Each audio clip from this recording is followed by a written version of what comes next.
Ako, yan, isa rito. Paano ka? Isa rito. Ay, grabe. Kasi meron kaming machine na gagamitin. And medyo dangerous siya kasi ayoko muna sabihin. Pero from circus kasi yung machine na yun.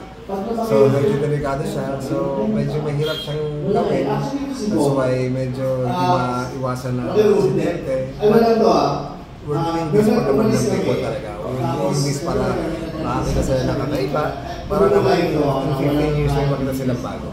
Sobrang thankful ako kay God kasi nagpipray naman kami before the practice.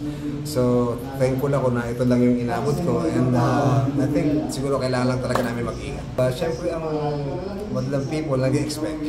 So, that's why we're doing something na ma-meet yung expectation na yun, mga expectations sa mga Madlang people since sobrang thankful kami sa kanila dahil 15 years na nila kami sinusuportahan and hanggang ngayon talagang nandyan sila for us. Of course, gusto na namin sila bigyan ng magandang show. Sino? Kim. Kim, oo, paano siya? Pero okay naman, na CT scan naman siya. Hindi ko pwede explain kung ano nangyari sa kanya, pero sobrang yung gabi na yun medyo na sinamahan ko siya papunta doon sa ambulansya tapos mag-isa na siya. Ambulansya. Madaming nasasaktan. So, wala ganun. Bakit sobrang nyo talagang kinakarir ng husto? At taas ba na expectations ng mga nanonood ng Showtime? Alam mo yung answer ko dyan, hindi ko alam. Pero feeling ko kasi yung magpasikat is a tradition na talagang medyo magpapasikat. Pasikat kasi talaga. Pero siguro nung sinimulan ni na Vice yan, bata pa sila.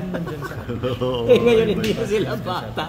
Kaya nararamdaman na nila yun. Maganda rin namang itigil mo.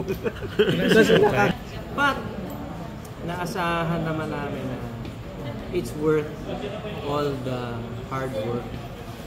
Kasi kanina, nung nag-rehearse kami, maganda na yung kinalaman sa yung fulfillment. Pine-perfect na lang.